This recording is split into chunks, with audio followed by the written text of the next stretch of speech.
네, 옥터디 기초엔 기본 생물 49장 동물의 신경 조절 보도록 하겠습니다. 자, 이번에는 이 신경들이 모여있는 신경계에 대해서 한번 좀 알아보도록 할게요. 대표적으로 뇌, 척수 이런 거 배워볼 겁니다. 자, 그래서 신경계는 5억 년 전에 캄브리아기 때 이제 원핵 생물들이 주위 환경을 감각적으로 막 느끼고 운동하는 특수화된 신경세포 체계가 나타나면서부터 발생이 되었다고 합니다. 그래서 먼저 신경계 구성 이렇게 나와 있는데, 일단 신경계라는 거는 신경세포하고요, 우리 앞에서 배웠죠, 이런 신경세포들하고 얘들을 이제 지지하고 있는 여러 가지 지지세포들, 자, 요런 애들이 이제 회로망으로 동물들이 발달하면 발달할수록 더 정교한 신경계를 가지게 됩니다. 자, 그래서 조금 덜 발달된 동물부터 보도록 합시다. 자, 먼저 자포동물이 있겠죠. 자포를 가지고 있는 자포동물들, 예를 들면 뭐 히드라, 해파리 이런 놈들이 있습니다. 자, 얘들은 신경계를 가진 가장 간단한 형태의 동물이에요. 그래가지고 되게 산만하게 막 산지에 있는 신경망으로 이 위수강에 수축하고 팽창을 조절하게 됩니다. 그래서 가장 간단한 형태의 신경계를 가진 동물이다. 그래서 뭐 요렇게 이제 해파리다, 그럼 요런 식으로 생겼죠. 요렇게 생겨 있으면은 안쪽으로 산만하게 신경망들이 막 요렇게 퍼져 있습니다. 뭐 이게 히드라다 이러면은 자, 요 끝까지 막 이렇게 엄청 그냥 산만하게 신경망들이 퍼져 있는 구조를 가지고 있습니다. 자, 그 다음 좀 더 복잡한 동물을 신경계도 있겠죠. 그래가지고 좀 더 복잡한 동물의 신경계는 이런 신경세포 다발들이 모이면 신경이라고 하는데, 그런 신경 형태로 신경 정보를 전달하는 연결망을 가지고 있습니다. 자, 먼저 불가사리가 있죠. 자, 불가사리는 이렇게 별 모양으로 생겨 있고요. 자, 가운데 이런 신경고리를 가지고 있고, 그 끝으로 이제 방사상의 신경들을 이렇게 가지고 있습니다. 그리고 이제 뭐 플라나리아 같은 편형동물로 가게 되면요, 그러니까 약간 대칭형으로 생긴 동물들 있죠. 그런 동물들은 이제 두화가 진행이 됩니다. 두화가 뭐냐면은 이 길고 좌우 대칭인 동물들이 그 감각신경세포하고 연합신경세포가 개체 앞쪽에 이렇게 길쭉하게 생긴 동물이 있다 치면은 앞쪽에 뭔가 애들이 막 모여 있는 거예요. 모여가지고 이게 뭐다? 뇌를 형성을 하게 됩니다. 머리 두자죠. 그래서 뇌를 형성하는 형상을 두화 이렇게 부릅니다. 그래서 앞에 위치하고 있는 이 신경절, 신경세포들, 즉 뇌가 몸에 있는 다른 부위의 세포들하고 소통이 가능해요. 그래서 방금 뭐 말씀드린 플라나리아, 편형동물 같은 플라나리아나 아니면은 뭐 거머리 같은 환형동물, 걔들도 길쭉하고 똑똑하게 생겼죠. 걔들도 전부 뇌가 있습니다. 이게 만약에 거머리다, 자, 이렇게 생겼으면은 앞쪽에 뭐 약간 신경이 모여 있는 뇌 같은 게 이렇게 존재를 하고요. 뒤로 이렇게 신경이 쭉 이어져 있습니다. 그래서 복부 신경삭과 함께 신경절들이 이렇게 존재를 하고 있죠. 플라나리아 같은 경우에는 사다리 모양의 신경계를 가지고 있어요. 이쪽에 이제 눈이 있고 뇌가 있는데, 이 뇌를 기준으로 해가지고 신경삭들이 이렇게 뻗어 있고 가로신경들이 이렇게 질러가지고 서로 연결을 해주고 있습니다. 자, 그리고 같은 연체 동물이라도요, 이 조개하고요, 두 종류들이 있죠. 문어나 오징어. 자, 이런 애들은 완전히 차이가 나요. 조개 같은 애들은 뇌가 없죠. 딱 봐도 뇌가 없습니다. 두화가 일어나지 않아요. 하지만은 두 종류인 이 문어나 오징어 같은 경우에는 무척추 동물 중에서 가장 정교한 신경계를 가지고 있습니다. 그래서 문어가 생각보다 꽤 지능이 높다고 합니다. 자, 그 다음 척추 동물 신경계 구성 한번 보도록 합시다. 자, 먼저 반사작용이 나오네요. 이거는 의지랑 상관없이 그냥 빠르고 신속하게 일어나는 반사작용, 이렇게 하죠. 반사적으로 피했다 이러죠. 그런 거를 반사라 하고요. 자, 무조건 반사와 조건 반사가 있습니다. 먼저 무조건 반사는 이 대뇌 말고요, 대뇌 말고 다른 중추, 척수 같은 데서 빠르게 반응하는 거를 무조건 반사를 합니다. 그래서 연수 반사와 척수 반사 이런 게 있는데, 자, 연수 반사 같은 경우에는 일어나는 게 뭐 기침 나올 수 있어요. 이거 어느 반사인지, 얘가 어느 반사인지 골라라. 아니면 다음 중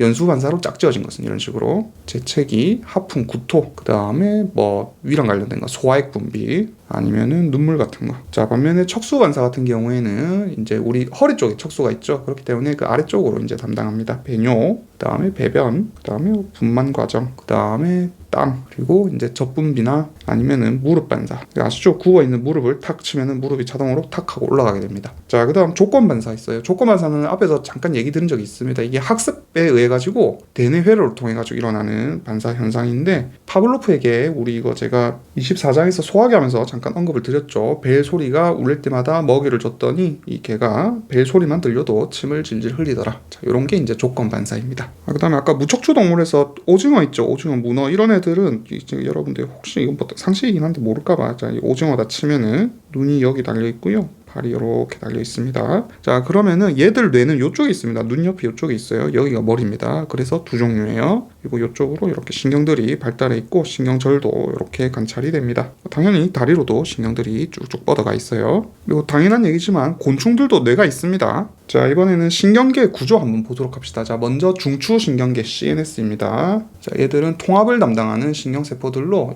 우리 발생할 때 배웠죠. 배아 시기에 등 쪽 신경삭에서 유래를 하게 됩니다. 그래서 척수의 이제 중심관, 그 다음에 뇌실로 변형되는 이 안쪽에서 뇌혈액을 여과해가지고 뇌척수액이라는 거를 만들어가지고 채워놓게 되죠. 그래서 뇌척수액은 중심관하고 뇌실을 순환하면서 정맥으로 배출돼가지고 영양물질하고 호르몬들을 뇌 각 부위로 공급하기도 하고 노폐물도 제거하게 됩니다. 자, 그래서 구조는 뇌 척수, 중추신경계는 이렇게 두 개로 나눌 수가 있는데, 자, 뇌 같은 경우에는 자, 우리 이렇게 생겼죠. 보통 이렇게 그립니다. 뇌를 그리면. 자, 그래서 앞쪽이 이제 전두엽, 그 다음에 머리 두자 써가지고 위쪽이 두정엽, 그 다음에 뒤쪽 뒤후진할 때 후자 써가지고 후두엽, 그 다음에 옆을 측면이라죠. 그래서 옆에를 측두엽, 그 다음에 안쪽에 이제 중뇌하고요. 정확히 요것보다 조금 더 밑에 있어요. 중뇌하고 요렇게 밑으로 이제 이어져 내려오는 척수를 따라가지고 이어져 내려오는 요 부분에 뇌교, 연수, 소뇌가 순서대로 존재하고 있습니다. 그래서 중뇌, 뇌교, 연수를 합쳐가지고 뇌간 이렇게 불러요. 그리고 요 중뇌 위쪽에 요쪽에 이제 간뇌라는 부위가 있습니다. 우리 앞에서 배웠던 시상하부, 시상상부가 있는 간뇌가 있어요. 그 다음에 요 손의 아래쪽으로 이제 척수가 연결이 되어 있습니다. 그래서 척수는 뇌하고 다른 말초들을 연결해가지고 반사의 중추적인 역할을 담당하는 부위가 척수입니다. 자, 그 다음 말초신경계 PNS라 부를 거라 했죠. 자, 애들 같은 경우에는 이 중추신경계 안팎으로 이제 정보를 전달하는 신경세포들이 들어오는 구심성 그리고 나가는 원심성 경로 이렇게 나눌 수가 있습니다. 먼저 채성 신경계 이렇게 나와 있는데 얘들은 운동신경계 이렇게도 불러요. 그래서 말 그대로 운동신경계다 보니까 뇌로부터 유래된 신호를 골격근으로 전달을 합니다. 그래서 그 신호가 이제 통해가지고 수의적으로 내 의지대로 움직일 수 있을 수도 있지만은 무릎 반사처럼 불수의적일 수도 있어요. 자, 그 다음 자율신경계. 자, 얘들은 심근이나 내장근처럼 불수의적이에요. 그래가지고 뭐 교감, 부교감 신경계 있죠. 이런 애들도 소화나 우리 앞에서 계속 배웠습니다. 아니면은 순환계, 아니면은 뭐 분비기관 이런 거를 조절을 합니다. 그래서 신경절전 세포가 있으면은 신경저루 세포로 요 사이에는 아세틸콜린을 항상 분비를 했었고요. 아세틸콜린은 여기 저루신경의 니코틴성 수용체로 받아들이게 됩니다. 그리고 이 신경저루 신경세포 같은 경우에 이게 만약에 교감이다. 교감이면은 여기서 이제 노르에피네프린을 분비를 해가지고 자, 얘도 수용체 배웠죠. 뭐 알파나 베타 수용체 이런 데로 분비를 할 거고요. 이게 만약에 부교감이다. 부교감일 경우에는 이제 아세틸콜린을 분비를 해가지고 목표 기관의 무스칼린성 아세틸콜린 수용체로 분비를 할 겁니다. 얘들이 이제 작용을 하지만은 서로 다른 기관에 작용을 할 수도 있고 같은 기관에 작용을 한다 하더라도요 서로 다른 작용을 이끌어낼 수도 있습니다. 어떤 수용체에 붙었냐에 따라 가지고 완전히 다른 반응을 이끌어낼 수 있어요. 자, 그 다음 장신경계 얘들도 역시 말초신경계의 하나입니다. 그래가지고 소화관이나 뭐 이자, 쓸개 이런 애들을 일부를 독립적으로 조정할 수가 있어요. 자, 그 다음 뇌의 단면입니다. 뇌를 여기를 이렇게 딱 쪼개보면은 절단을 시켜보면은 자, 안쪽으로 고랑이 하나 이렇게 보이고요. 얘들이 이제 좌반구, 우반구가 각각 이렇게 엄청 주름진 구조로 있어가지고 보입니다.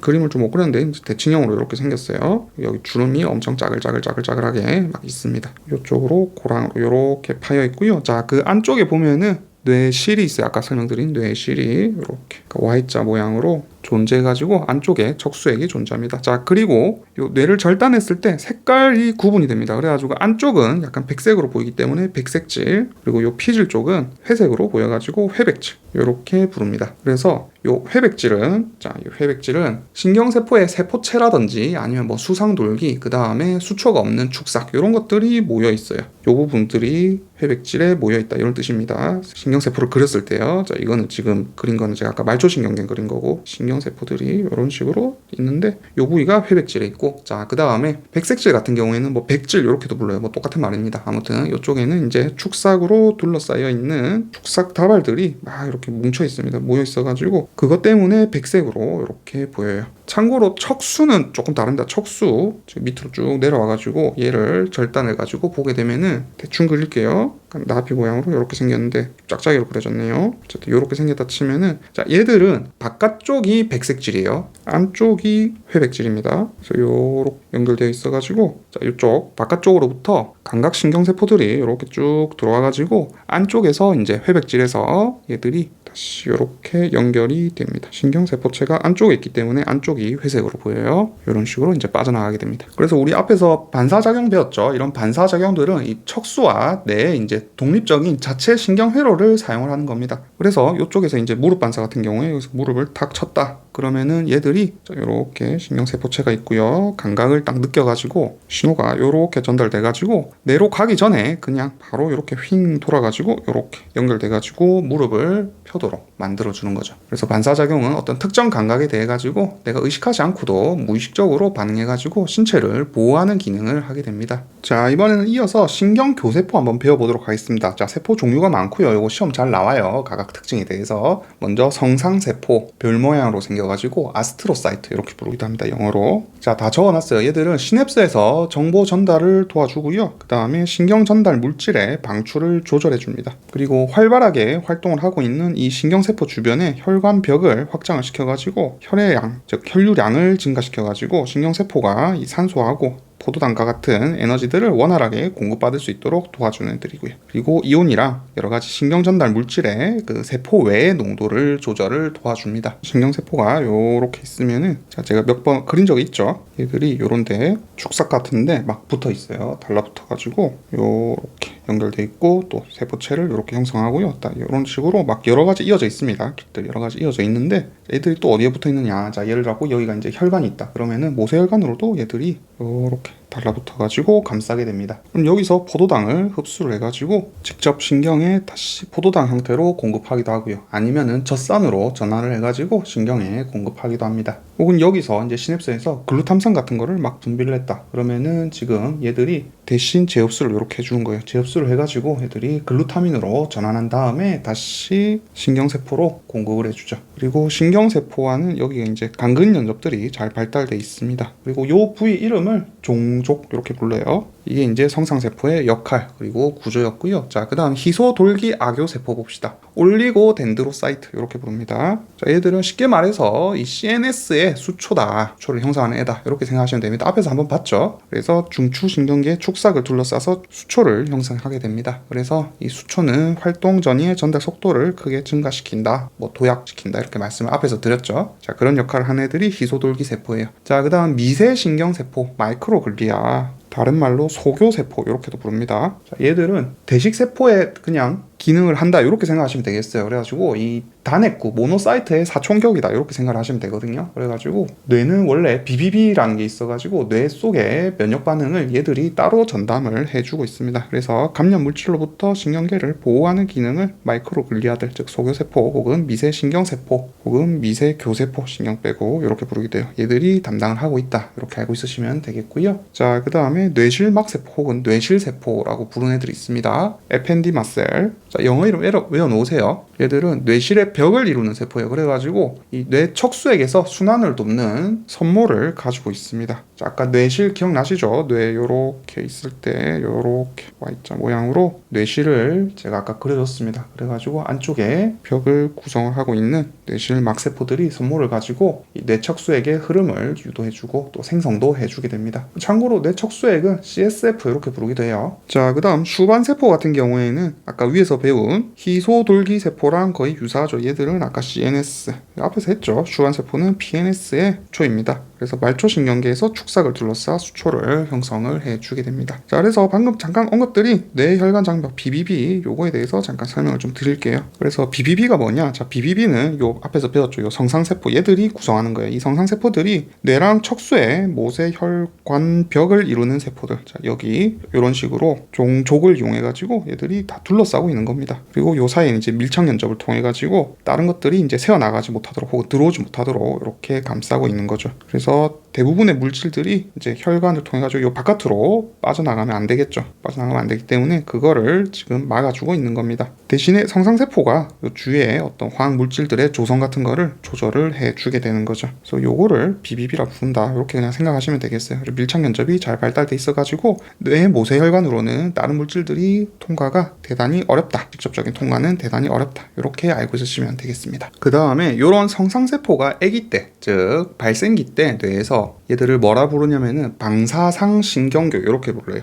영어로 라디칼 글리아 이렇게 부릅니다. 그래서 얘들은 분화되기 전에, 성상세포로 분화되기 전에 발생기 뇌에서 이 뉴런의 이동을 유도하는 지지세포 역할을 하게 돼요. 그러니까 뉴런들이 쭉 따라가지고 이동을 해야 될 텐데 그거를 이 방사상 신경교가 다리 역할을 해가지고 어느 방향으로 가야 될지 유도를 해주게 됩니다. 그래서 발생 중에 이제 그 대뇌 피질에 특히 많이 존재해가지고 이 뇌실부터 해가지고 뇌 표면까지 길게 쭉 뻗어 있어요. 뇌실이 이렇게 있다 치면은 여기서부터 대뇌 피질 쪽으로 쭉 뻗어 있습니다. 라고 이걸 따라가지고 이제 가이드를 해주는 거죠. 그런 역할을 하게 되고 나중에 이제 성인이 되면은 성상세포로 분화하게 됩니다. 그리고 그 다음에 얘들은 또 셀프 리뉴얼, 그러니까 자기 재생 능력이 있어요. 그렇기 때문에 얘들은 또 신경줄기세포 역할도 할 수가 있습니다. 두 가지 기능이 있어요. 신경줄기세포이자 아까 뉴런의 이동을 유도하는 지지세포 역할도 하게 됩니다. 그리고 나중에 성상세포로 분화하죠. 이렇게 정리를 좀 해두시면 좋을 것 같습니다. 자, 그러면은 이번에 이 뇌랑 척수에서 벗어난 다른 모든 신경계인 말초신경계 PNS에 대해서 한번 살펴보도록 합시다. 자, 먼저 채성신경계입니다. 채성신경은 들어오는 구심성, 즉 감각신경하고요, 나가는 원심성, 운동신경하고 두 가지로 나눌 수 있다 했습니다. 그래서 대뇌의 운동과 감각 중추에 의존적이고 감각신경하고 운동신경을 말한다 이렇게 적혀 있고요. 자, 뇌신경 같은 경우에는 뇌에서 직접 나가는 12쌍의 신경이 있고 이건 나중에 이름도 다 외워야 됩니다. 얼굴 쪽으로 주로 연결이 되고요. 그 다음에 척수신경 같은 경우에는 이제 척수를 통해 가지고 우리 신체 각 부위로 연결이 돼요. 이것도 다 외워야 돼요. 그래서 경신경 8쌍하고 흉신경 12쌍, 그 다음에 요신경이 5쌍, 그 다음에 청골신경 5쌍하고 미골신경 1쌍으로 31쌍이 있습니다. 요거 둘 다 원광돼서 각각 다 물어봤어요. 디테일하게. 지금은 안 가르쳐 줄 거지만 나중에 심화해서 배우시면은 여러분들 외우셔야 됩니다. 자, 그 다음에 자율신경계가 있는데 자율신경계는 이제 주로 평활근, 혈관평활근이나 뭐 내장평활근, 그 다음에 심장근 요런데 이제 주로 작용을 합니다. 그래서 얘들 자율신경계의 중추는 간내, 중내, 연수인, 뇌, 간이 중추, 앞에서 말씀드렸죠. 중추고 감각신경은 없고 운동신경으로만 구성이 되어 있습니다. 그리고 교감과 부교감의 기량적 작용에 의해 조절됩니다. 자, 기량적 작용이라는 거는 한 기관에 대해 가지고 서로 상반된 반대 방향으로 작용하는 걸로 얘들을 통해 가지고 적당한 수준을 이제 유지할 수 있도록 도와주게 되는 거죠. 그래서 서로 반대 방향으로 작용하는 거를 기량작용이다 이렇게 생각을 하시면 되겠고요. 먼저 교감신경 같은 경우에는 이 길이가 절전신경이 짧고요. 쪽이 짧고요. 쪽이 절후신경이 깁니다. 자, 반대로 부교감신경 같은 경우에는 절전신경이 길고 절후신경이 짧은 이런 특징을 가지고 있습니다. 그래서 앞쪽을 기준으로 짧으니까 이쪽을 교감, 길이가 짧죠. 그 다음 이쪽이 부교감 이렇게 쓰시면은 좀 외우기가 쉬워질 겁니다. 그래서 교감신경 자체가 이게 뜻이 뭐냐면은 sympathetic 이런 뜻이거든요. sympathetic 말 그대로 교감하다, 즉 교차해가지고 반응을 주고받는다 이런 뜻이에요. 그래서 함께 반응하다 이런 뜻이라 가지고 통합적으로 작용한다 이런 말입니다. 그래서 교감신경이 작용을 하게 되면은 싸움 도망 반응이나 아니면은 긴장, 흥분, 놀람 이런 상태에서 주로 흥분을 하게 되고요. 자, 앞에서 계속 배워왔던 거죠. 자, 반대로 부교감신경 같은 경우에는 거꾸로입니다. 편안하거나 이제 안정돼 있거나 이런 상태일 때 부교감이 작용을 하게 되고 이 부자 자체가 이 덧붙일 부 요거를 쓰는 거예요. 그래가지고 교감신경의 어떤 보조적인 작용으로 생리학적으로는 기량작용을 하게 됩니다. 교감이 너무 흥분하지 않도록 도와주는 부교감신경이다 이런 식으로 이제 이름을 지었는데 역할은 서로 반대입니다. 자, 이번에는 뇌와 척수를 포함하는 CNS 중추신경계의 기능에 대해서 한번 알아보도록 하겠습니다. 자, 얘들은 중추신경계는 전뇌, 중뇌, 후뇌 이렇게 구성이 되어 있고요. 뒤에서 다시 나올 겁니다. 그래서 뭐 전뇌 같은 경우에 간단하게 보고 갑시다. 전뇌는 이제 후각망울이라고 하는 후각 정보를 처리하는 기관하고 대뇌 이렇게 구성되어 있고요. 그래서 우리가 냄새를 맡으면 뭔가 기억이 나죠. 그 다음에 요 대뇌 같은 경우에는 이제 여러 가지 뭐 복잡한 처리 과정을 담당하고 있습니다. 학습이라든지 수면 이런 거를 담당하겠고, 그 다음에 중뇌 같은 경우에는 뇌 중앙에서 이제 감각 입력의 어떤 통로 역할을 하게 됩니다. 그 다음에 후뇌, 얘들은 일부가 소뇌를 형성을 해가지고 이 혈액의 흐름, 즉 혈류 같은 불수의적 활동이나 움직임 같은 어떤 운동의 활성 같은 거를 도와주게 돼요. 대충만 요 정도만 일단 보고 가고요. 여기 적혀 있는 거 한번 보도록 합시다. 자, 생체 시계 조절입니다. 생체 시계는 우리 밤낮, 즉 일주기의 어떤 리듬을 유지하는데 관여하는 게 우리 몸에 있는 생체 시계입니다. 그래서 포유류의 생체 일주기 리듬 이렇게 돼 있는데 시상 하부에 이제 한 쌍의 구조물인 시상 교차 상 상핵이라는 게 있어요. SCN. 여기에 막 모여있는 신경세포들에 의해 가지고 일주기성 리듬이 조절이 됩니다. 그래서 눈으로부터 감각이 이제 들어오게 되면은 빛 정보를 받았죠. 그러면은 이런 감각 정보에 의해 가지고 생체 시계를 하루랑 24시간과 자연 주기에 서로 일치시키게 됩니다. 즉 원래 우리 몸의 생체 시계는 24.2시간에 맞춰져 있어요. 하지만 실제는 24시간이죠. 그래서 이거를 일주기에 맞춰가지고 딱 일치를 시킵니다. 그래서 예를 들어가지고 타우 돌연변이가 생긴 햄스터가 있습니다. 이거 캠벨에 나온 내용인데 타우 뮤테이션이 생긴 햄스터. 자, 요거 나중에 타우 단백질이라고 뒤에서 이제 침해하다 나올 건데 걔랑은 다른 겁니다. 완전히 다른 거예요. 이름은 같아요. 하여튼 여기에 돌연변이가 생긴 애들은 생체 주기가 20시간으로 바뀌어버립니다. 20시간의 생체 주기를 보이는데 얘들이 이제 정상 햄스터의 SCN 얘들을 이식을 받게 되면은 다시 24시간으로 돌아오게 됩니다. 그래서 이런 실험적으로 SCN 시상교차 상핵이 일주기성에 중요하다 밝힐 수가 있었던 거죠. 자, 그 다음 제가 실수로 치웠는데 자 수면이 있습니다.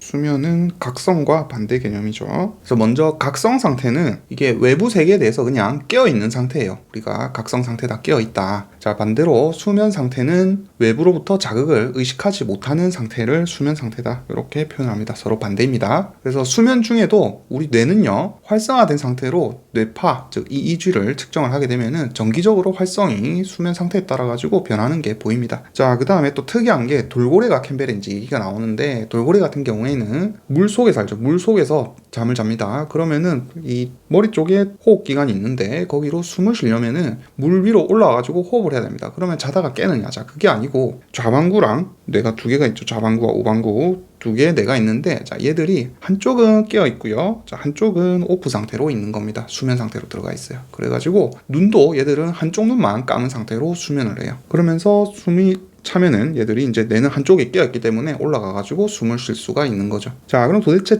수면이란 거는 뭐냐? 자, 수면은 이 기능이 아직까지 불분명합니다. 자, 그런데 대충 과학자들은 이제 기억이나 아니면은 어떤 학습 같은 걸 했을 때 그거를 강화하는 단계다 그렇게 생각을 하고 있어요. 참고로 이제 뭐 용어만 하나 보고 합시다. 렘 수면이라는 게 있습니다. 이게 뭐냐면은 라피드 빠르게 아이 눈이 무브먼트 움직이는 단계예요. 그래가지고 렘 수면 상태는 빠른 운동 안구 운동이 특징으로 생생한 꿈을 꾸게 됩니다. 요거 말고도 사실 외울 게 많은데 캠벨에는 딱 요 정도만 나오니까 여기까지만 하고 넘어갈게요. 그래서 이런 각성하고 수면은 이 뇌관 중심의 망상체라는 부분에 의해 가지고 조절이 되게 됩니다. 그래서 망상체가 뭐냐? 자, 얘들은 신경세포들로 이루어진 집단인데 시각, 청각, 촉각, 그 다음에 뭐 통증이나 온도 이런 감각 정보들을 걸러가지고 반복해서 들어오는 정보는 차단을 해버리고 걸러진 정보만 대뇌 피질로 전달하는 부위입니다. 이게 망상체예요. 그래서 우리 평소에 시계 소리가 째깍째깍 돌아가도 의식하지 않으면 잘 안 들리죠. 자, 이런 게 다 망상체의 역할입니다. 아니면 옷을 입고 있었던 옷이 거추장스럽다 이렇게 생각이 안 들죠. 평소에는 다 있다 이런 생각을 안 합니다. 이게 다 얘의 역할이에요. 자, 이번에는 감정 한번 보도록 합시다. 감정은 이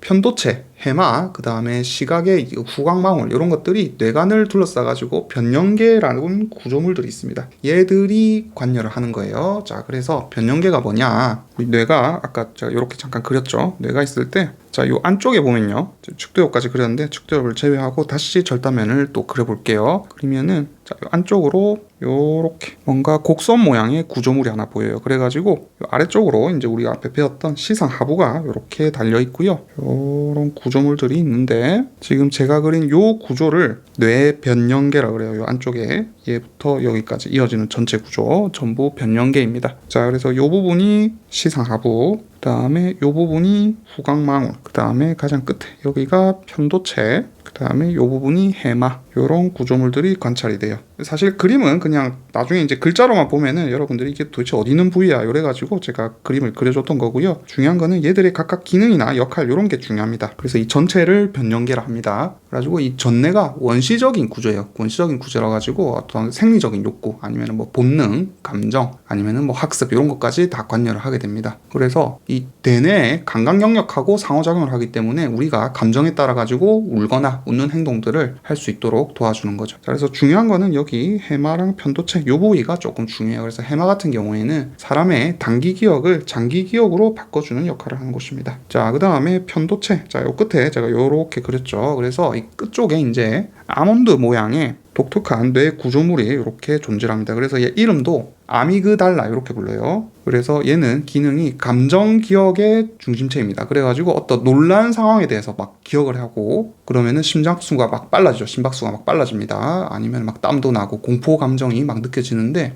어떤 위협이 없는 상황에서도 비슷한 어떤 느낌을 받았을 때 막 갑자기 소름이 돋는다든지 아니면 심장이 빨라진다든지 자 이런 것들이 막 느껴질 수 있죠. 그냥 어두컴컴한 곳만 가도 막 무섭고 이런 거 자 이런 것들이 다 감정 경험을 얘들이 저장을 해놔서 그래요. 그 다음에 전두엽입니다. 자 전두엽은 요 뇌 고랑을 기준으로 뇌 앞쪽을 전두엽이라고 그러는데요. 여기는 이제 손상이 있게 되면은 지능이나 기억은 정상인데 의사결정 능력하고 감정 반응에 어떤 결함을 유발하게 됩니다. 그래서 이런 뇌를 기능적으로 영상적으로 촬영하는 방법이 두 가지가 있는데 캠벨에 나오는 거 두 개만 간단하게만 소개만 드릴게요. PET라는 거 하고 fMRI라고 하는 기법이 있습니다. 이거 말고도 뭐 나머지 자세하게 이제 옥터디 하면서 배우게 될 거고요. 일단 PET 같은 경우에는 자 양전자 방출 단층 촬영법 이렇게 불러요. 그래가지고 얘들은 뭐냐면은 방사선으로 표지된 포도당을 이용을 하는 겁니다. 그러면은 뇌는 포도당을 좋아하죠. 그래가지고 뇌에서 일어나는 대사를 이 방사선 표지된 포도당을 이용해가지고 측정을 하는 거예요. 자 반면에 fMRI 같은 경우에는 자기 공명 영상 기법입니다. 그래갖고 자기파를 이용해가지고 활성이 높은 어떤 뇌 부위에서 국부적인 산소 농도 변화를 측정하게 돼요. 자 이런 키워드만 이제 외워두고 가시면 되겠습니다. 기본반에서는. 자 이번에 이어가지고 척추 동물의 뇌 한번 보도록 하겠습니다. 먼저 사람의 뇌 발생입니다. 그래서 자 아직 태아가 1개월밖에 안 됐을 때는 전뇌, 중뇌, 후뇌 구조로밖에 관찰이 되지 않아요. 자 이렇게 태아 얼굴이 있다 치면은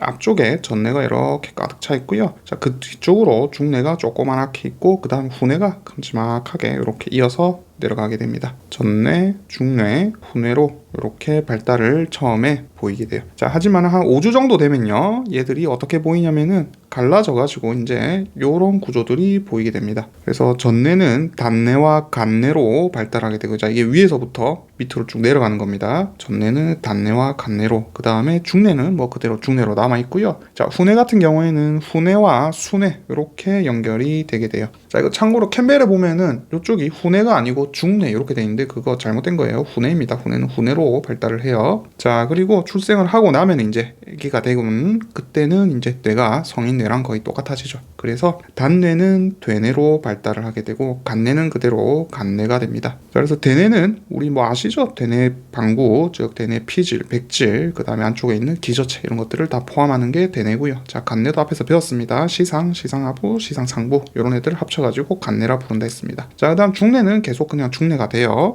중뇌는 제가 그림 아까 그려드렸죠. 간뇌 약간 밑쪽으로 해가지고 중뇌가 있었다고 그림을 그렸습니다. 자, 그 다음에 후뇌 같은 경우에는 이제 뇌교와 소뇌로 발달을 하게 됩니다. 그리고 수뇌가 이제 연수가 되게 되죠. 자, 각각 다 자세히 배워볼 거고요. 중뇌, 뇌교, 연수는 아까 뇌간의 일부다 말씀을 미리 드렸습니다. 자, 그래서 대뇌 구조 봅시다. 요거는 뭐 앞에서 한번 그려줬기 때문에 대충 설명하고 넘어갈게요. 두 개의 방구로 형성이 되어 있습니다. 자, 절단면을 보게 되면은 왼쪽, 오른쪽 이렇게 구분이 되어 있고 바깥쪽은 이제 피질 영역, 회백질 영역이 있고 안쪽은 이제 수질 영역들로 구성이 되어 있다. 즉 백질, 백색질 영역이 들어있다. 이렇게 앞에서 이미 다 말씀을 드렸습니다. 그래서 뭐 피질, 회백질 같은 경우에는 열암 뉴런들의 세포체들이 위치해 있기 때문에 회색으로 보인다 말씀을 드렸죠. 그래서 뇌가 이제 주로 작용하는 부위가 회백질 부위가 되겠고요. 자, 그 다음에 수질, 즉 백질, 백색질 이 부위 같은 경우에는 이 신경세포체의 축삭들이 이동하는 공간이에요. 그래서 쭉 연결되어 있는 축삭들이 연결이 되어 있기 때문에 흰색으로 보인다. 이렇게 말씀을 드렸죠. 그리고 뇌 같은 경우에는 이제 표면적을 넓혀주기 위해서 바깥이 자글자글하게 이제 주름이 굉장히 잘 발달되어 있습니다. 자, 그래서 이런 대뇌 피질 또 배워봅시다. 대뇌 피질들은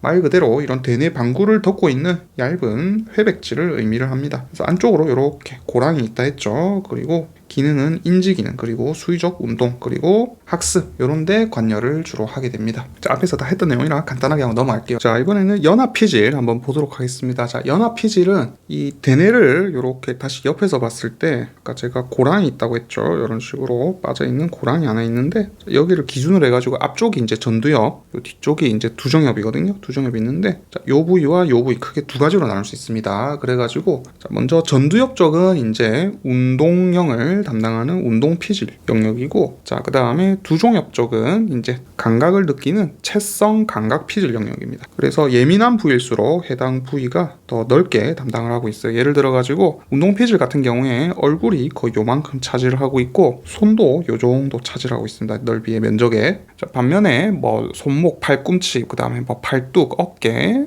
그다음 이런 것, 엉덩이 이런 거는 끝에 조그맣게 이렇게 차지를 하고 있어요. 그래서 이 피질들이 각각 담당하는 부위에 대한 면적이 서로 다르다, 이런 걸 일단 조금 알아두시고, 자, 이 얘기를 왜 하냐면은 여기를 제외한 나머지는 대부분 다 연합 피질입니다. 아시겠죠? 여기는 운동 피질, 여기는 채성 감각 피질, 나머지는 다 연합 피질, 이렇게 생각을 하시면 되겠어요. 그래서 고차원적인 어떤 정보 처리 기능을 갖게 됩니다. 자, 그다음 대뇌 수질입니다. 자, 수질은 대뇌 피질 아래쪽이 수질이겠죠. 그래서 색깔은 백색질이고요. 그다음에 여러 축삭들이 막 뭉쳐있기 때문에 하얗게 보인다, 계속 말씀을 드리고 있습니다. 자, 대뇌 피질의 세포체와 피질의 다른 영역 또는 뇌의 다른 영역 세포들을 연결하는 역할을 하는 곳이다. 이렇게 이미지로 기억을 좀 하시면 좋을 것 같습니다. 자, 이번에는 대뇌 피질의 기능에 대해서 한번 살펴보도록 하겠습니다. 자, 요건 앞에서 배웠죠. 감각령, 운동령, 그 다음에 연합령. 자, 이렇게 고를 중심으로 해가지고 앞쪽은 운동령, 뒤쪽은 감각령, 그 다음에 나머지가 연합령이다, 이렇게 설명을 드렸습니다. 바로 앞에서 보고 왔어요. 자, 그래서 대뇌 피질은 감각 입력 정보를 두 가지 수용기로부터 받아들일 수가 있습니다. 그래서 그 두 가지가 뭐냐? 자, 먼저 채성 감각 수용기 하고요. 그 다음에 기타 감각 수용기. 이렇게 크게 두 가지로 나눌 수 있습니다. 자, 채성 감각이라 하면 촉각, 통증, 압력, 그 다음에 뭐 온도나 아니면은 뭐 근육이나 우리 사지들이 어떻게 움직이는지 이런 위치 정보, 이런 것들을 받아들이고, 자, 기타 감각 수용기는 두 가지가 있어요. 따로 들어오기 때문에. 그래요. 시각과 후각이 있습니다. 자, 요거는 나중에 이제 감각계 하면서 자세히 배워볼 거고요. 먼저 대뇌 피질로 이제 내가 있을 때 여러 가지 감각 정보들이 쭉 들어옵니다. 들어오면은 맨 처음에 이제 시상이 아까 이렇게 제가 그려놓은 거 있었죠. 시상으로 먼저 이렇게 들어가게 돼요. 자, 그 다음에 여기서 1차 감각 영역으로 향하게 됩니다. 그러면은 이 1차 감각 영역 정보들은 이제 이웃한 연합 영역으로 이제 정보들을 보내가지고 이 정보들을 처리를 하기 시작하는 거죠. 자, 반면에 이제 시각 같은 경우에는 조금 달라요. 눈이 이렇게 앞쪽에 달려 있죠. 눈이 달려 있으면은 이게 뒤쪽으로 이렇게 후두엽 쪽으로 바로 정보가 전달이 됩니다. 그래서 후두엽에 1차 시각 피질 영역이 이렇게 존재하고 있어요. 그러면은 여기서 또 우리가 눈으로 봤을 때 어떤 방향이 있는 막대 모양, 이런 빛들에 민감하게 이제 반응을 하게 됩니다. 그러면은 그런 특징들을 인식을 해가지고 연합 영역으로 보내주면은 연합 영역에서 이제 합쳐가지고 복합적인 상을 인식할 수 있도록 도와주게 됩니다. 그래서 이렇게 통합된 감각 정보 같은 경우에는 최종적으로 전두엽으로 전달이 되게 되고요. 이를 통해 가지고 우리가 어떻게 움직일지, 그리고 어떻게 행동할지 계획을 하게 되죠. 그걸 다시 바탕으로 해가지고 이제 대뇌 운동 피질로 정보를 전달하게 되고, 이 대뇌 운동 피질은 명령을 해가지고 팔이나 다리 이런 것들의 움직임을 지시하게 됩니다. 자, 그다음 두 번째, 의식, 감각, 운동의 중추이자 부위별 기능의 분업화와 감정을 담당한다, 이렇게 적혀 있네요. 자, 이거는 뭐 그냥 말 그대로고요. 자, 그리고 뇌는 계속 그리고 있지만은 4개의 옆으로 구성이 되어 있습니다. 참고로 그 옆 이름은 제일 가까운 두개골 이름을 따가지고 지은 거예요. 자, 먼저 전두엽 같은 경우에는 골격근의 어떤 수위 운동, 아까 앞서 잠깐 설명을 드렸죠. 골격근의 수위 운동의 통제나 조절, 아니면은 뭐 의사결정이나 계획 같은 어떤 지적인 활동, 이런 거를 담당하게 있습니다. 자, 두정엽 같은 경우에는 이제 머리 뒤쪽에 있는 부위죠. 정확히는 위쪽에 있는 부위입니다. 위에 약간 뒤쪽에. 그래서 여기는 이제 요 부위가 두정엽의 일부였죠. 그렇기 때문에 채성 감각 영역도 여기 들어있고요. 그래서 어떤 접촉하는 감각 같은 거를 인식하고 이런 감각 정보를 통합하는 연합령도 이쪽에 있습니다. 그리고 어떤 정선 아니면 생각 같은 거를 표현하는 능력, 그 다음에 어떤 구조나 모양 같은 거를 해석하는 능력도 두정엽에서 이루어져요. 자, 그 다음 측두엽은 귀라고 생각하시면 됩니다. 귀. 이렇게 옆에 붙어있기 때문에 귀와 관련된 기능을 한다 생각하시면 돼요. 그래서 청각 감각이라든지 아니면은 어떤 청각이나 시각 경험에 대한 기억도 측두엽에서 저장을 할 수가 있습니다. 자, 그 다음 후두엽은 눈이 있으면은 눈에서 이렇게 뒤로 이렇게 뭔가 비친다, 이렇게 생각하시면 돼요. 그래서 후두엽은 시각과 관련되어 있어요. 그래서 시각의 인지 기능과 주로 관련이 되어 있습니다. 자, 그리고 우리 뇌는요, 왼쪽, 오른쪽, 좌뇌, 우뇌, 즉 좌반구, 우반구 이렇게 나눠져 있죠. 그래서 기능이 사실 조금 달라요. 좀 살펴보도록 할게요. 먼저 좌반구입니다. 좌반구 같은 경우에는 우리 오른손을 쓰죠. 그래서 오른손으로 필기를 합니다. 그렇기 때문에 그런 것들이랑 뭔가 관련이 있다 생각하시면 돼요. 예를 들어 가지고 뭐 글쓰기인 언어 능력 능력이라든지 아니면 수리 능력 아니면 어떤 논리적인 추론 아니면 어떤 정보가 들어왔을 때 그거를 순차적으로 처리하고 또 그 다음에 어떤 들어온 청각 정보 같은 거를 처리한다든지 이런 것들 아니면은 시각 정보도 처리를 해줄 수가 있습니다. 자반구에서는. 그 다음에 되게 정교하고 속도가 요구되는 어떤 골격근의 움직임 오른손을 써가지고 이렇게 뭔가를 만들어내는 거 이런 거 생각하시면 되겠어요. 그래서 청각과 시각 정보의 처리, 다음 정교한 골격근의 움직임, 자, 이런 게 다 자반구에서 이루어지고요. 자, 왜 그리고 자반구에서 이런 걸 처리한다는 오른손잡이인데 이게 나중에 보시면 알겠지만 연수 같은 데서 이게 교차해가지고 들어가요. 그렇기 때문에 그렇습니다. 자, 그다음 우반구 같은 경우에는 이제 요거랑 조금 반대되는 내용, 아니면 조금 얘들과 상관없는 내용, 즉 어떤 공간적인 관계를 파악한다든지 아니면은 어떤 형태나 얼굴 같은 거를 인식한다든지 아니면은 약간 비언어적인 사고, 즉 감정 같은 거 이런 것들을 처리하게 됩니다. 자, 이번에는 우리 계속 보고 있는 요 고랑 있죠. 고랑 전두엽과 두정엽 사이에 요 고랑에 대해서 좀 배워봅시다. 그래서 이 전두엽 쪽은 아까부터 계속 말하지만은 운동 피질이고요. 1차 운동 피질입니다. 그 다음에 여기 뒤쪽 두정엽 쪽은 채성 감각 피질을 담당하고 있어요. 자, 여기가 앞 뒤입니다. 자, 그래서 1차 운동 피질 요 부분은 중앙고랑 바로 앞쪽에 있는 전두엽의 띠 여기를 의미를 하고 있고요. 자, 여기는 자, 신체 각 부위에다가 근육에다가 여기서부터 축삭을 쭉 보내게 됩니다. 그래가지고 각 뉴런에 전기 자극을 주게 되면은 여기랑 연결되어 있는 하나의 근육만 꿈틀거리게 돼요. 자, 이런 특징이 있습니다. 자, 반면에 뒤쪽은 감각 피질입니다. 그렇기 때문에 이쪽으로는 정보가 이제 들어가는 역할을 하게 됩니다. 따라서 여기 아래쪽에 이제 시상이 있는데 시상을 통해 가지고 이제 대부분의 정보가 들어오거든요. 그렇기 때문에 촉각, 뭐 통증, 압력, 온도, 그 다음에 근육과 사지의 위치 같은 거, 우리 손이 어디에 있는지 위치를 내가 눈을 감고도 내 팔이 위에 손을 들었는지 아니면 내렸는지 알 수 있죠. 그런 정보들을 받아들일 수가 있습니다. 자, 근데 이것보다 훨씬 더 시험에 많이 나오는 게 요 언어 능력입니다. 브로카 영역, 베르니케 영역, 뭐 곽해는 잘 안 나오게 하는데 이 두 개가 굉장히 많이 나와요. 자, 그래서 특징이 이런 브로카나 베르니케, 각해까지 전부 좌반구에 존재합니다. 좌반구. 그래서 보통 그림을 그리면 이런 식으로 좌반구를 보여준 다음에 얘들을 설명을 해요. 왜냐하면 좌반구가 아까 앞에서 제가 언어를 담당한다 했죠. 그래서 이렇게 왼쪽, 오른쪽 기능이 다른 거를 좌우 기능의 분화 이렇게 표현을 합니다. 자, 먼저 브로카 영역 한번 볼게요. 자, 여기는 언어의 표현 기능을 관여하고 있습니다. 그래서 얘들이 어디 있냐면은 전두엽의 운동 피질 바로 아래쪽에 말하기 기능이 여기에 필수입니다. 만약에 이 부위가 손상이 되게 되면은 듣는 말에 대해서 이해는 할 수 있어요. 하지만은 내가 뭐 말을 할 때 말을 되게 떠듬떠듬거리면서 제대로 할 수 없게 됩니다. 자, 이게 브로카 영역에 손상이 됐을 때 나타나는 현상이고요. 자, 그 다음 베르니케 영역 같은 경우에는 언어의 이해에 대해서 기능을 하는 곳입니다. 그래가지고 얘들 위치는 요 측두엽하고 두정엽 요쪽 사이에 경계에 위치를 하고 있어요. 요쪽에 베르니케 영역이 있습니다. 그래서 여기가 손상이 되면은 말은 되게 유창하게 합니다. 근데 들어보면은 뭔가 말이 이상해요. 막 이상한 소리를 해요. 그냥 듣고 있으면은 말도 안 되는 소리를 하게 됩니다. 말을 되게 유창하긴 하지만은 이상한 말을 한다는 말이에요. 그래서 센스 있게 말하는 능력을 상실하게 됩니다. 자, 그 다음 각회라는 부분이 있습니다. 이거는 뭐 처음 들어보시는 분도 있을 텐데 얘들은 일단 베르니케 영역을 포함하는 부위고요. 얘들도 두정엽하고 이 측두엽의 경계 부분에 위치를 하고 있습니다. 그래서 여기는 읽는 언어하고요. 글자를 눈으로 봤을 때 읽는 언어하고 그 다음에 이거를 이제 손으로 쓰는 언어 이런 것들을 연결하는 곳입니다. 따라서 문자가 있을 때 이 문자를 우리가 의미로 받아들일 수가 있고요. 그 다음에 어떤 의미를 알고 있을 때 이거를 문자로 쓸 수도 있습니다. 자, 요 사이, 요 부분을 각회라 그래요. 그렇기 때문에 만약에 여기를 이제 공통회로 각회가 쓰고 있기 때문에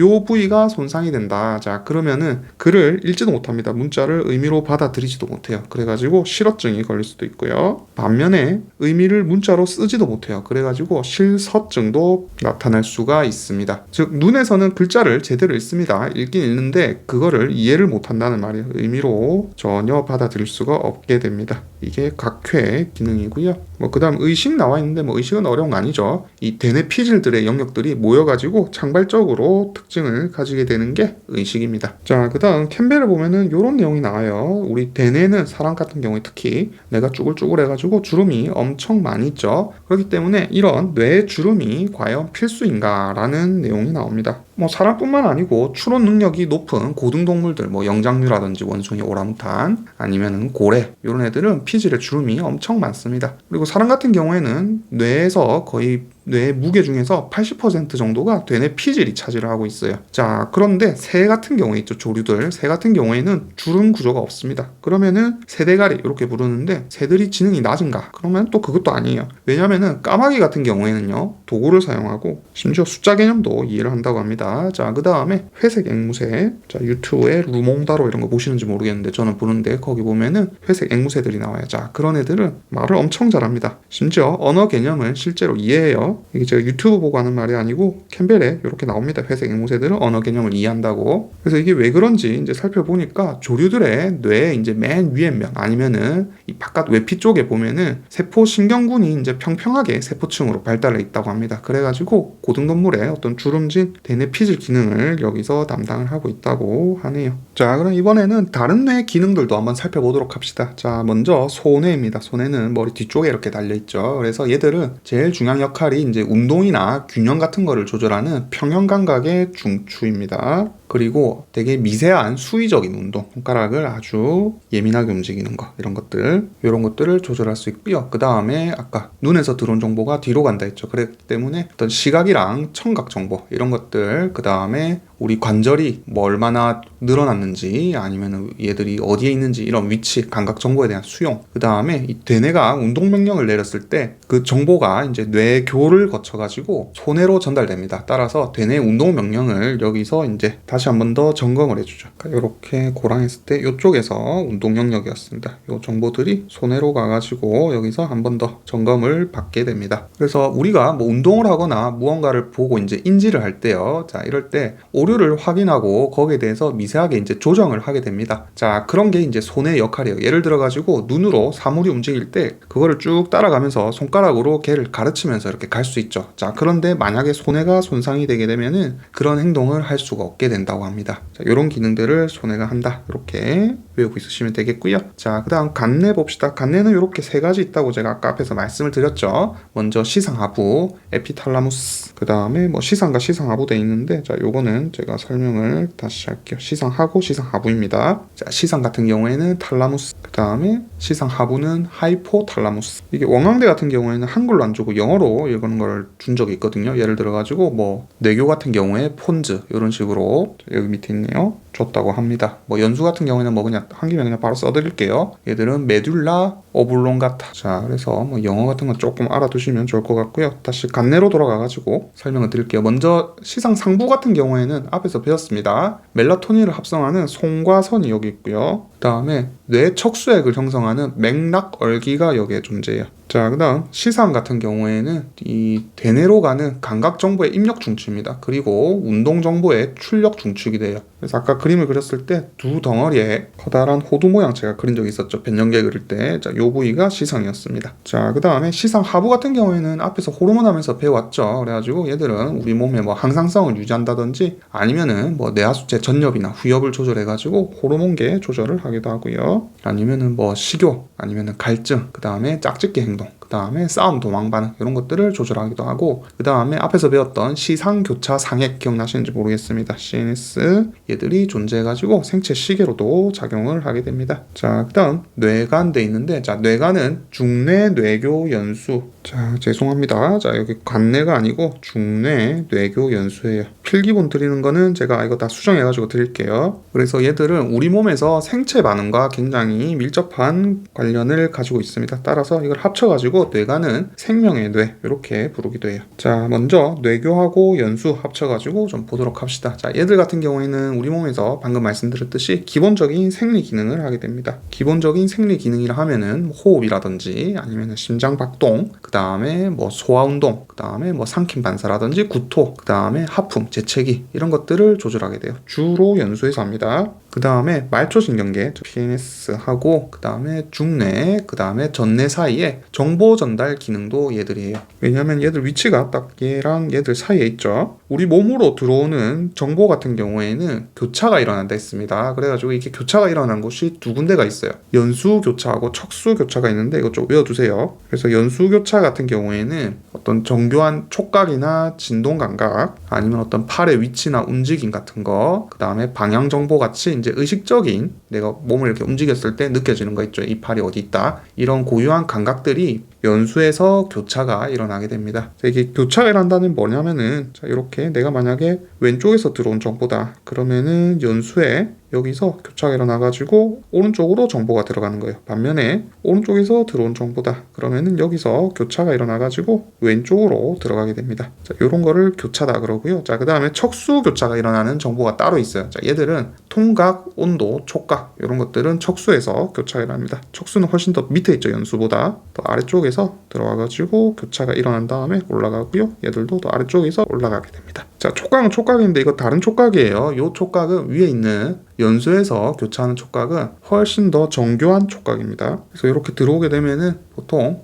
오른쪽 뇌는 왼쪽에 대한 신체 운동을, 그 다음에 왼쪽 뇌는 오른쪽에 대한 신체 운동이나 정보를 통합하게 되죠. 자, 그 다음 뇌관 중에 중뇌 한번 봅시다. 중뇌 같은 경우에는 눈이랑 청각 이렇게 생각하시면 되겠어요. 자, 안구 운동, 즉 만약에 내가 앞을 보고 있는데 약간 옆에서 뭔가 휙 날라와요. 그러면은 반사적으로 멀리를 확 돌리죠. 자, 그런 거를 이제 중뇌가 담당을 하고 있습니다. 자, 되게 위험한 순간에 얘들이 이제 도와주는 거죠. 그래서 얘들도 생명의 뇌다 이렇게 볼 수 있고요. 그 다음에 뭐 홍채 반사. 자, 지금 눈은 안 배우긴 했는데 우리 홍채가 뭔지는 아시죠? 눈에 있는 눈동자를 이렇게 바라보면은 갈색으로 보이는 이 부분. 자, 얘들 운동도 중뇌가 담당을 하고 있습니다. 그 다음에 모든 청각은 중뇌에서 담당을 하고 있고요. 그래서 어떤 감각 신경세포의 축삭들은 중뇌에서 멈추거나 아니면은 여기 들어와가지고 부분적으로 이런 시각, 청각 같은 거는 처리가 되거나 아니면은 중뇌를 지나가지고 이제 시상까지 거쳐가지고 대뇌에 도착을 하게 됩니다. 아까 말씀드렸죠. 시상은 대뇌로 가는 감각 정보의 입력 중추다 이렇게 말씀을 드렸습니다. 그래서 중뇌를 거쳐가지고 시상을 거쳐서 대뇌로 흘러 들어가게 됩니다. 자, 그 다음 망상계 한번 봅시다. 자, 망상계 같은 경우에는 뭐 어떤 특정 핵 같은 건 아니고 그냥 그물망의 구조다 이렇게 생각을 하시면 돼 있어요. 뇌 전체에 퍼져가지고 이 연수, 뇌교, 중뇌 여기에 걸쳐가지고 크게 이제 분포를 하고 있습니다. 그래서 들어오는 정보, 구심성 정보는 많은 뉴런들과 연결되어 있는 이 망상계를 통과를 하게 됩니다. 자, 그리고 뭐 망상계 핵들 돼 있는데 이런 망상계 핵들이 이제 그물망의 구조를 가지고 있어가지고 우리 앞에서 배웠듯이 수면이나 각성 이런 거를 이제 조절을 하게 되고요. 자, 만약에 이 망상계가 손상이 되게 되면은 혼수 상태에 들어가게 됩니다. 코마 들어보셨죠? 코마. 그래서 이 망상계는 들어오는 정보들을 이렇게 필터링을 해가지고 도와주게 되고요. 그 다음에 뭐 호흡, 그 다음에 심박수 같은 기본적인 생리 조절도 일부 관여하기도 한다고 합니다. 그 다음에 뭐 망상 활성화계 이런 내용이 캠벨 보면 나오는데 뭐 별건 아니고 위에서 방금 한 얘기예요. 이 망상계 중에서 대뇌 피지를 활성화해가지고 각성이나 의식 같은 거 이런 거를 유지하게 하는 기능적인 각성 시스템이다. 이렇게 알고 있으시면 되겠습니다. 자, 이번에는 시냅스 연결의 변화입니다. 자, 시냅스는 이렇게 신경세포들이 있을 때 몇 가지 뭐 시냅스 전 세포들이 시냅스 후 신경세포에 이런 식으로 정보를 전달을 할 수 있었죠. 자, 이런 애들이 어떻게 변하는지에 대한 내용입니다. 이런 것들이 변하면서 우리가 이제 머릿속에 기억을 하기도 하고요. 학습을 하기도 하죠. 그래서 먼저 배 발달할 때 신경계가 형성되는 것부터 잠깐 보고 갈게요. 여긴 안 적혀 있는데 그냥 설명만 드리는 겁니다. 자, 그래서 발생 중인 배아는 어느 한 부에서 이제 신경세포가 어떻게 활성화될지는 조절 유전자 발현하고요. 신호 전달로 결정이 되게 됩니다. 그래가지고 막 얘들이 이런 신경세포들이 막 발달을 하게 되는데 만약에 얘들이 이제 올바른 위치로 막 가지 못하게 되면은 조절인자를 획득을 못하게 돼요. 그래가지고 그냥 에이포토시스로 세포 사멸을 해가지고 한 절반 정도밖에 살아남지를 못합니다. 그래서 정상 기능보다 훨씬 더 많은 양의 시냅스를 이런 식으로 먼저 형성을 한 다음에 불필요한 시냅스다 이러면은 거의 한 절반 정도는 제거를 해버려요. 그리고 태어날 때는요 이런 식으로 이제 기본적인 구조만 완성이 되어 있지만 태어난 후에도 얘들이 이제 변화가 충분히 가능합니다. 그런 거를 가소성 이렇게 표현을 해요. 그래서 이 시냅스들이 더 견고해질 수도 있고요. 추가로 뭔가 더 이렇게 연결이 될 수도 있고 쓰지 않는 거는 이렇게 없어질 수도 있고 이런 것들을 가소성 이렇게 말해요. 그래서 신경계가 자체 활성 반응으로 막 구조적으로 서로 재조정되는 거 이런 것들을 가소성이라 합니다. 그래서 시냅스 활성에 의존해가지고 연결이 강화되기도 하고 약화되기도 한다. 방금 설명드린 내용이죠. 자, 그래서 두 시냅스가 종종 동시에 활성화하면은 두 시냅스에서 모두 시냅스 후 반응이 강화된다. 이렇게 나와 있습니다. 즉 강화된다는 말은 얘들이 훨씬 더 견고해져가지고 잘 사라지지 않고요. 혹은 다른 시냅스들이 또 이렇게 점점점 자라나는 이런 반응들을 말하는 거예요. 만약에 이제 이런 가소성이 결함이 생기면은 자팩 스펙트럼이 발생할 수 있어요. 유전적으로 요인이 크다고 합니다. 그래서 유전적으로 가소성이 결함된 경우. 그 다음에 뭐 백신 접종하면은 자팩 스펙트럼이 발생한다. 뭐 이런 말이 있는데 캠벨에 그게 아니다. 이렇게 나오긴 합니다. 왜 나온지 모르겠어요. 하여튼 그냥 아니라고 알아두시면 될 것 같아요. 자, 그 다음에 기억과 학습입니다. 자, 그래서 기억이라는 거는 우리가 이제 배운 거다 아니면은 어떤 경험한 거 이런 것들을 저장하는 신경계 능력을 기억이라 하죠. 여러분들도 지금 제가 설명하는 거를 열심히 이제 기억하려고 노력을 할 텐데 대부분 듣고 나면은 까먹습니다. 왜냐하면은 전부 단기 기억에 머물러 있기 때문이죠. 그래서 단기 기억은 한 10에서 15분 정도밖에 가지 않아요. 그래서 우리는 기억을 하기 위해서 이런 가소성에 의해 가지고 신경세포들을 더 단단히 시냅스를 연결을 시켜줘야 되죠. 그러면은 어떻게 해야 되느냐? 반복된 자극을 주는 수밖에 없습니다. 그렇게 해야지 장기 기억으로 넘어가게 돼요. 그래서 이런 장기 기억은 해마가 관련이 있다 이런 내용들이 나옵니다. 그래서 알츠하이머병 초기에 이 해마가 손상되거나 기억 상실이 주로 발생을 한다 그래요. 그래서 장기 기억으로 넘기기 위해서는 반복하거나 아니면은 집중해가지고 계속해서 단기 기억들을 며칠 혹은 몇 달 정도 지속을 할 경우에 장기 기억으로 넘어가게 됩니다. 그래서 복습을 제가 계속해라고 말씀을 드리는 거고 제 커리큘럼도 기본, 심화, 전공 이렇게 3개로 나누면서 조금씩 여러분들한테 복습을 시켜주는 거예요. 그래서 한두 번 보고 외워지면은 그거는 정말 대단한 사람이죠. 그렇게 못 외워요. 저도 지금 생물 공부를 20년 넘게 하고 있습니다. 이 정도 해야 외우는 거예요. 당연한 거고 여러분들은 이제 그거를 빨리빨리 이제 볼 수 있도록 맨 마지막까지 여러 번 볼 수 있게 복습을 해가지고 빨리 읽을 수 있는 이런 능력을 키워야 되죠. 그래서 시험 전까지만 외우면 됩니다. 자, 그러면은 한 번에 단기 기억에서 장기 기억으로 넘기면 될 텐데 왜 그러지 않느냐? 우리 뇌 용량은 한계가 있죠. 그리고 또 이런 식으로 직접적으로 연결을 형성하기보다는 이게 천천히 이제 연결을 하면서 기존에 내가 갖고 있던 지식들 혹은 경험들하고 점진적으로 통합해가지고 기억으로 넘긴다. 이렇게 예상을 하고 있습니다. 자, 그 다음 기억은 또 이렇게 서술 기억, 그 다음에 뭐 기술 기억 이런 식으로 또 나눌 수가 있는데 자, 먼저 서술 기억부터 좀 설명을 드릴게요. 그래서 얘들은 해마하고 대뇌가 관련이 있습니다. 그래서 어떤 전화번호 아니면은 어떤 이벤트 즉 사건, 그 다음에 어떤 위치 장소, 그 다음에 어떤 사물 이런 것들에 대한 기억으로 신경세포 사이에 이미 존재하던 연결 강도가 빠르게 변하면서 서술 기억이 생성되게 됩니다. 그래서 이런 기억들이 이제 장기 기억으로 가야 돼요. 장기 기억으로 가면은 이 내측 측두엽이나 아니면은 전두엽 피질, 자, 위치는 뭐 몰라도 되는데 쭉 안쪽에 있는 요 안쪽에 있는 측두엽이나 아니면은 전두엽 피질 이런 데서 이제 숫자나 일화 같은 거를 기억을 담당하고요. 그 다음에 아래쪽 왼쪽에 이제 측두엽, 자, 이 부분은 이제 브로카 그리고 아까 베르니케 영역들이 있었죠. 이와 함께 이제 언어 기억을 담당하게 됩니다. 자, 언어 기억은 어의 기억이라고도 해요. 그래서 이런 일화 기억, 아까 사건, 그 다음에 어의 기억, 어떤 언어적 기억, 뭐 숫자를 외운다든지 아니면 뭐 수도 이름을 외운다든지 아니면 공식을 외운다든지 이런 것들. 요것도 다른 말로 의미 기억 이렇게 부르기도 해요. 일화 기억은 이벤트 즉 어떤 시간, 장소, 상황 이런 것들을 기억하는 거고 어쨌든 요 둘을 합쳐가지고 서술 기억 이렇게 부릅니다. 그러니까 애들이 하위 서술 기억의 하위 카테고리예요. 그리고 이제 치매 환자 같은 경우에는 이런 일화 기억이나 어의 기억들이 각각 독립적으로 하나는 그러니까 얘들이 사라져도 얘들은 남아있을 수 있습니다. 하지만은 결국은 다 사라지기 시작하죠. 그게 치매고요. 자, 그 다음에 기술 기억 혹은 절차 기억이라 되어 있는데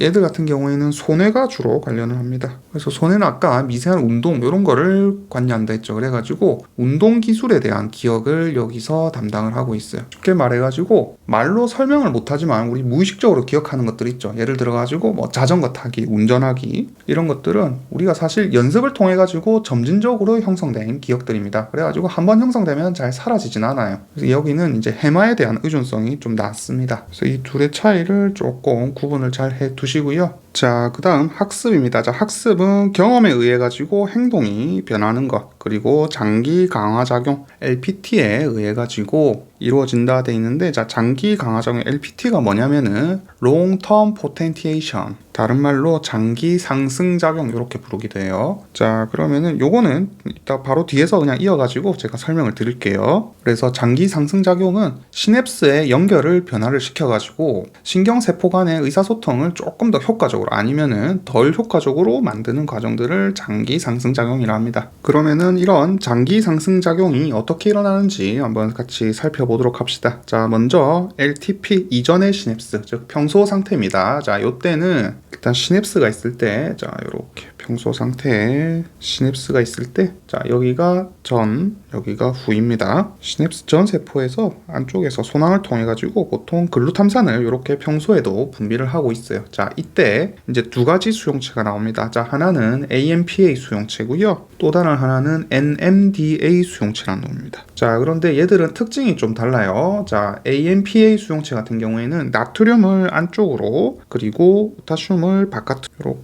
이렇게 서로 수송하는 능력을 가지고 있고, 자, NMDA 수용체 같은 경우에는 칼슘 이동 수용체입니다. 자, 칼슘 통로가 이렇게 칼슘을 이렇게 옮길 수 있도록 도와주는데, 특징이 얘들은 요 위에 마그네슘 이온이 얘도 얌전하죠? 얘들을 딱 막고 있습니다. 그래가지고 평소에는 칼슘이 잘 통과를 하지 못해요. 자, 그리고 둘 다 요 지금 뿌리는 게 글루탐산이라 했죠. 그래서 글루탐산에 대해서 수용체로 작용을 할 수가 있습니다. 요게 이제 LTP 이전의 시냅스 작용 요 상황이고요. 자, 그럼 이제 LTP가 어떻게 생기는지 한번 봅시다. 자, 그래서 만약에 이 시냅스 전 뉴런이 계속해서 뭐 반복적으로 아니면은 어떤 강한 활성으로 인해 가지고 얘들이 활성이 된다. 그러면은 이 글루탐산이 이렇게 나오는 빈도가 훨씬 더 빨라지겠죠. 빨라지면서 시간 합이 발생할 겁니다. 자, 여기 글의 근처 시냅스 활성이 증가하여 시간 합으로 시냅스 막이 탈분극됩니다. 자, 이거는 왜 탈분극되냐면은 글루탐산이 오게 되면은, 자, 여기 AMPA 수용체가 글루탐산을 받아들여 가지고 활성화되면서 나트륨을 안쪽으로 넣게 됩니다. 그러면은 막이 이제 탈분극이 일어나는 거죠. 나트륨 이온에 의해서 플러스 상태로 탈분극이 나타나게 됩니다. 자, 그러면은 여기 이제 막전이가 탈분극이 되니까 요 NMDA 수용체에 마그네슘이 이제 뽕 하고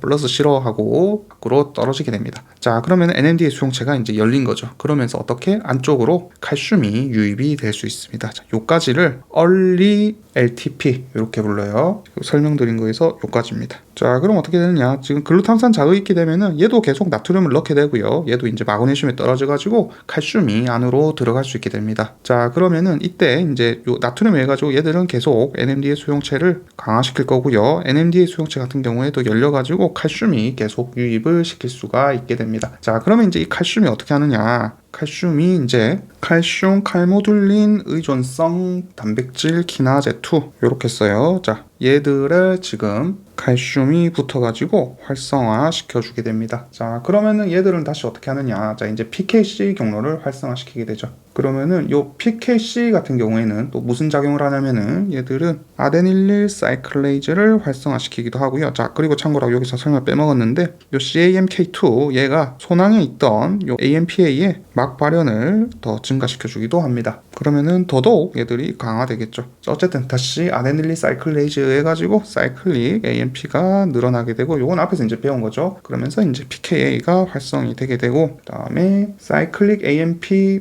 리스폰스 엘리멘터 바인딩 프로테인이라고 하는 놈이 있습니다. 크랩이라고 하는데 전사인자의 일종이에요. 전사인자의 일종이라 가지고 이제 DNA에 붙어 가지고 얘들이 인산화되게 되면은 전체적인 시냅스의 구조 변화를 유도하게 됩니다. 얘들이 이제 DNA에 붙는데 서열 이름이 CRE라고 그래요. 여기에 이제 붙어 가지고 전사인자로 작용을 하게 됩니다. 자, 그 다음에 중요한 게, 자, 다시 여기서 어떤 반응이 일어나냐면요, NO가스 같은 게 합성이 됩니다. 자, 그래가지고 요 NO가스는 확산되죠. 확산돼가지고 어디로 가냐면은 시냅스 전 신경세포로도 이렇게 가요. 자, 그래서 이렇게 돌아가는 거를 레트로그레이드 이렇게 부릅니다. 그래서 이런 식으로 이제 레트로그레이드 반응을 일으켜가지고 시냅스 전 신경세포에서도 훨씬 더 많은 신경 전달 물질들을 계속해서 분비를 하도록 도와주게 됩니다. 그러면은 이제 이런 반응들을 통해 가지고 시냅스 전 신경세포하고 시냅스 후 신경세포 사이 연결 구조가 훨씬 더 크게 강화가 되게 되죠. 연결 강도가 증가하고 또 다른 수상 돌기가 막 옆에서 뻗어오기 시작합니다. 그래가지고 새로운 시냅스가 형성되기도 하죠.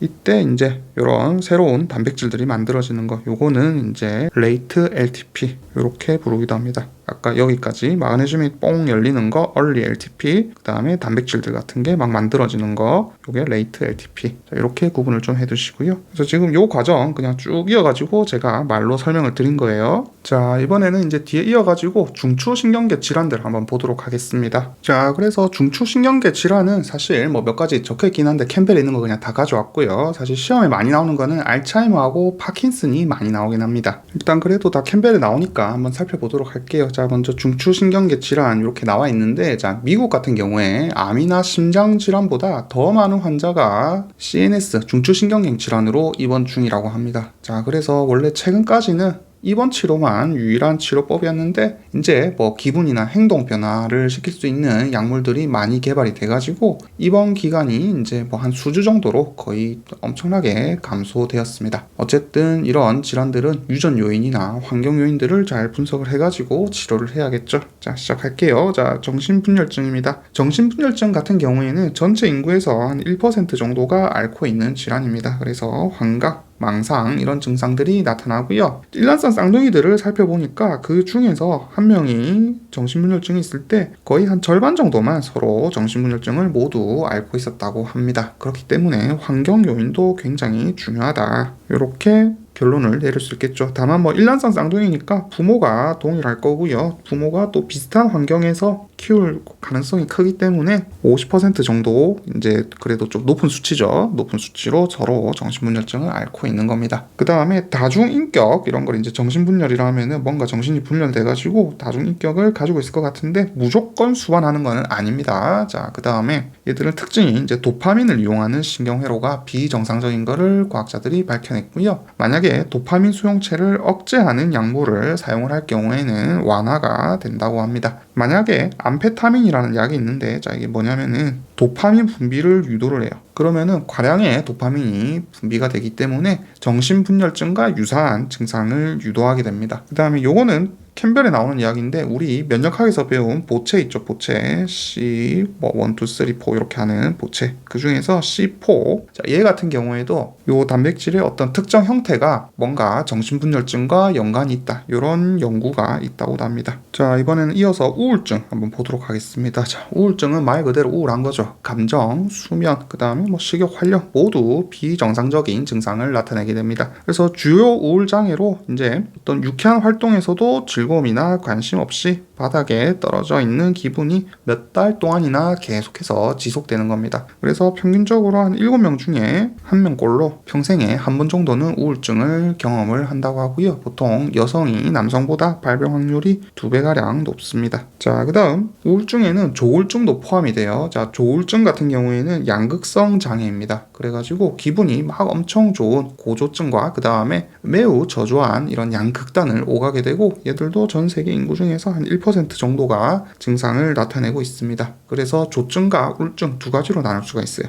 먼저 조증 같은 경우에는 나에 대한 자아의 존중, 그리고 에너지가 엄청 충만해지고 기분이 좋죠. 그래가지고 말도 많아지고, 그 다음에 막 해보자 이러면서 막 위험한 결정도 하고 아이디어도 막 번떡번떡하게 떠오른다고 합니다. 그래가지고 뭐 고흐나 해밍웨이 이런 사람들이 이 시기에 중요한 작품들도 많이 남겼다 해요. 자, 반면에 우울증 같은 경우에는 위에 요거랑 비슷하죠. 그래서 기쁨을 못 느끼고 사물에 대해서 되게 무관심해지고요. 그 다음에 잠도 못 자고 자기가 되게 무가치하다 이런 느낌을 가지기 되기 때문에 일부는 자살을 시도하기도 한다고 합니다. 자, 그 다음 뇌 보상회로하고 약물 중독 요 얘기를 좀 해봅시다. 자, 먼저 보상회로라는 거는 감정, 생존, 자손 번식 등에 관여하는 회로가 있습니다. 우리 머릿속에 어디 있냐면은 이 중뇌 배 쪽에 피계 영역이라는 곳이 있어요. 합쳐가지고 중뇌 배 쪽 피계 영역, 그 VTA 이렇게 부르는 부분이 있습니다. 자, 여기에 있는 신경세포가 신호를 수용하게 돼요. 자, 그래가지고 만약에 활성하게 되게 되면은 이 시냅스 말단에서 도파민들이 방출이 되게 됩니다. 그래가지고 측중격핵이라는 부분하고 그 다음에 전두피 NAPG를 표적으로 해가지고 도파민들이 방출이 되게 돼요.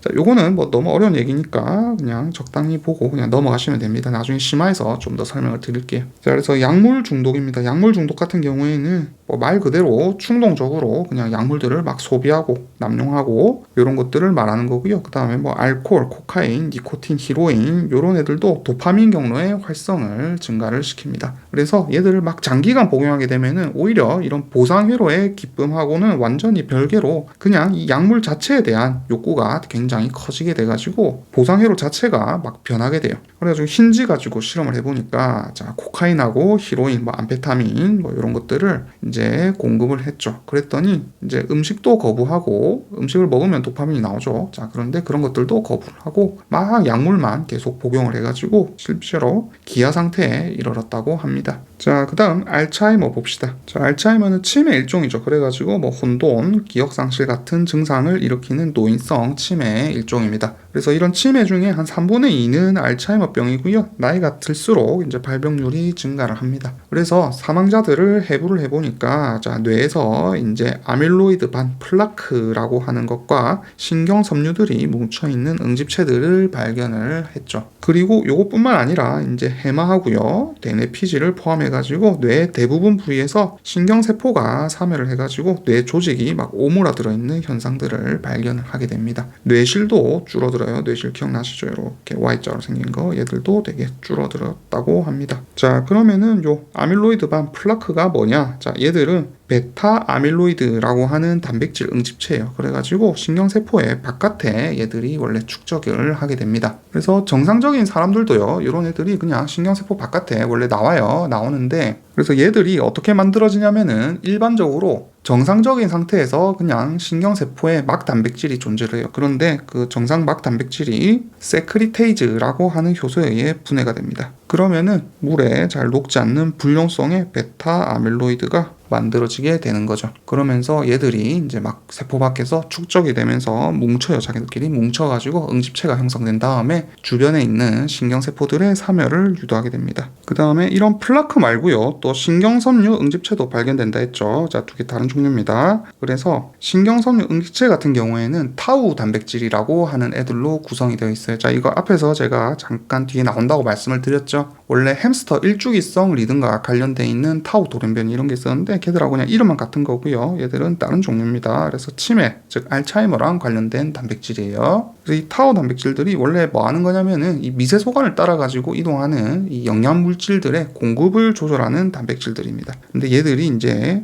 응집체를 형성해 가지고 알츠하이머병에 걸린 사람들 머리를 해부를 해보니까 이런 것들이 막 발견이 되었던 거죠. 자, 그 다음 젊은 알츠하이머 환자. 자, 나이가 많은 노인성 치매도 있지만 젊은 알츠하이머 환자도 있습니다. 그래서 이 사람들 같은 경우에도 관찰을 해보니까 타우 단백질이 변한 거예요. 그래가지고 이 타우 단백질들이 막 서로 결합을 해가지고 신경섬유 응집체들을 형성한 거를 관찰을 했습니다. 그래서 이거는 현재 치료법이나 진전을 막는 방법은 없다고 합니다. 자, 그 다음에 만성 외산성 뇌변증, 즉 CTE라는 질환이 있는데, 자, 요 사람들도 보니까 타우 단백질들이 막 축적이 되는 거예요. 이게 뭐냐면은 만성 외상성이죠. 그래서 운동선수나 이런 선수들은 이제 되게 심각한 뇌손상을 입을 확률이 높습니다. 혹은 지속적으로. 자, 아니면은 뇌진탕 이런 것들 혹은 이런 뇌손상 이런 거를 입게 되면은 타우 단백질들의 축적이 발견된다고 하네요. 이런 질환을 만성 외상성 뇌변증 이렇게 부릅니다. 자, 마지막으로 파킨슨병 한번 보도록 하겠습니다. 자, 파킨슨병은 몸이 엄청 천천히 움직여요.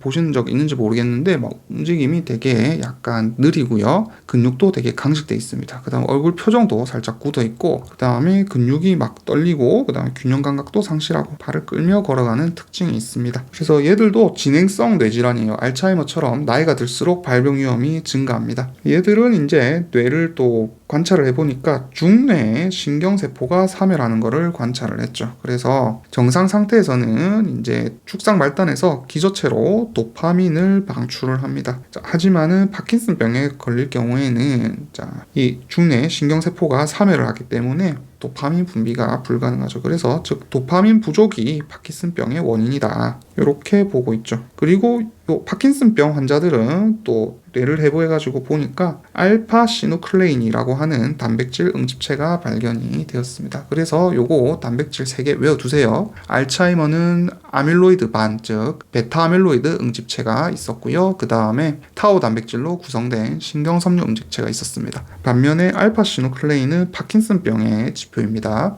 이런 거 이제 문제 나와요. 이런 거는. 그 다음에 파킨슨병 중에 되게 일찍 이른 나이에 노인성이 아니라 이른 나이에 발병하는 파킨슨병이 있는데, 자 이런 것들은 관찰해 보니까 미토콘드리아 기능 유전자가 이상이 있었다. 자 이런 것들이 이제 관찰이 됐고요. 자, 치료법 같은 경우에는 근본적인 치료는 없어요. 뭐 도파민이 안 나오는 걸 어쩌겠어요. 그래서 조금 치료하기 위해서 어떻게 하느냐? 도파민이 부족하기 때문에 L도파, 즉 도파민의 전구체를 투여를 하게 됩니다. 그러면은 얘들은 도파 카르복실레이즈라고 하는 효소가 도파민으로 뇌에서 변경을 시켜주게 돼가지고 파킨슨병을 완화시켜줄 수 있게 되고요. 뭐 그거 아니면은 어떤 뇌수술이라든지 심뇌를 자극하는 방식으로 치료하기도 합니다. 그리고 이 심뇌는 뭐 별거 아니에요. 그냥 딥브레인입니다. 영어로 뇌 깊숙이 이제 자극을 한다 이런 말이에요. 자, 그 다음에 요건 한번 보고 갑시다. 자, L도파하고 도파민 얘들 구조는 한번 보고 갑시다. 자, 카테콜아민 구조를 가지고 있어요. 자, OH 가지고 있고, 걔 COH, NH2. 얘가 L도파고요. 얘가 이제 도파민 탈탄산 효소, 즉 디카르복실레이즈에 해가지고 도파민으로 바뀌게 됩니다. 여기 카르복실레이즈를 했네요. 디카르복실레이즈입니다. 그래서 여기 이산화탄소를 날려줘요. 이렇게 도파민으로 바꿔주게 됩니다. 자, 그래서 32장 동물의 신경 조절 여기까지 하고 끝내도록 하겠습니다. 고생하셨습니다.